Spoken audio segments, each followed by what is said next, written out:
This video is about neuroplasticity. What is it, and why is it essential to your recovery after stroke?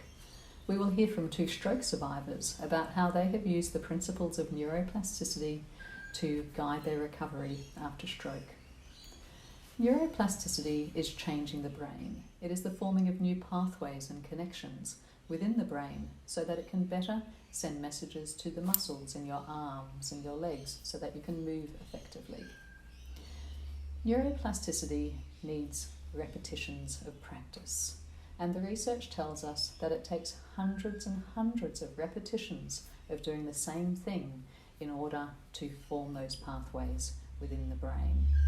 It is also important to be engaged in the practice that you are doing. Think about a musician or a sports person trying to get better at a part of their performance. They will practice the same thing over and over again, many hundreds of times, in order to get better at doing it. And it's the same principles after stroke. In order to get neuroplasticity, you need to practice the same things over and over again, hundreds and hundreds of times, and to be engaged and concentrate on that practice in order to get neuroplasticity within your brain so that you can move better again. I was in that fog, that neurological fog that stroke survivors are in for some period of time after a stroke.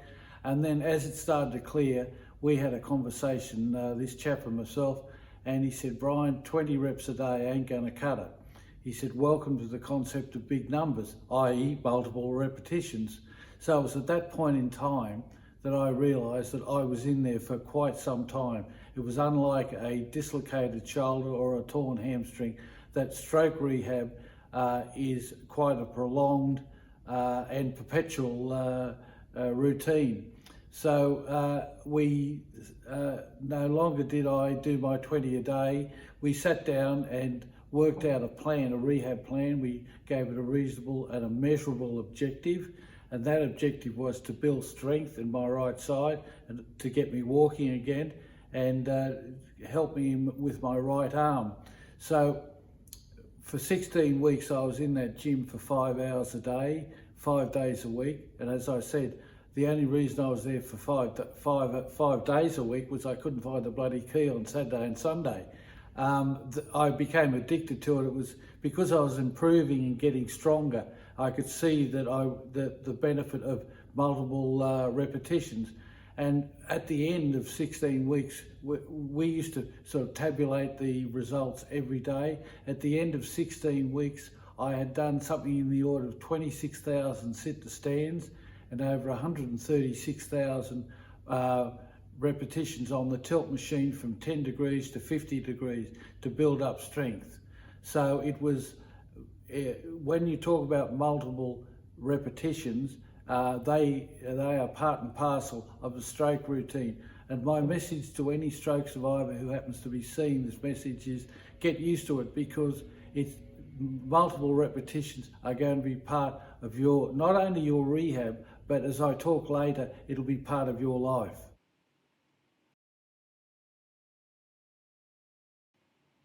The single most important factor in my recovery has been the amount of repetitions I needed to do.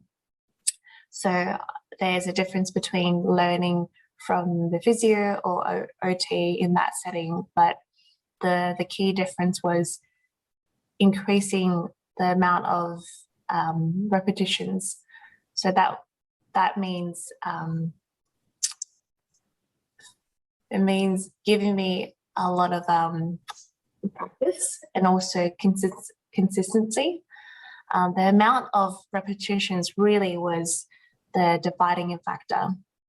I became more in tune with my body. Things became easier and things just started moving better.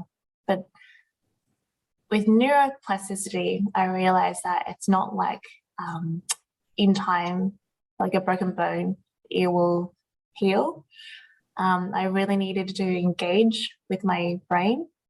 So when it came to exercising, it really was being mindful to actually be present and do the exercise itself.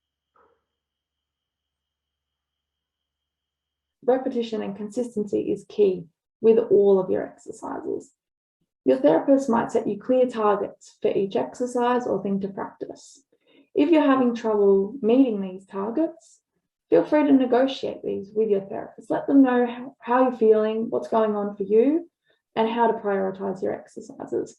Because getting a certain amount of practice, the maximal amount of practice, is crucial. Those bad days and you're feeling a bit rough and tired, by keeping accountability, by telling people, other people, whether it's your family or friends, to check up on you and how your progress is going, that helps me also keep motivated.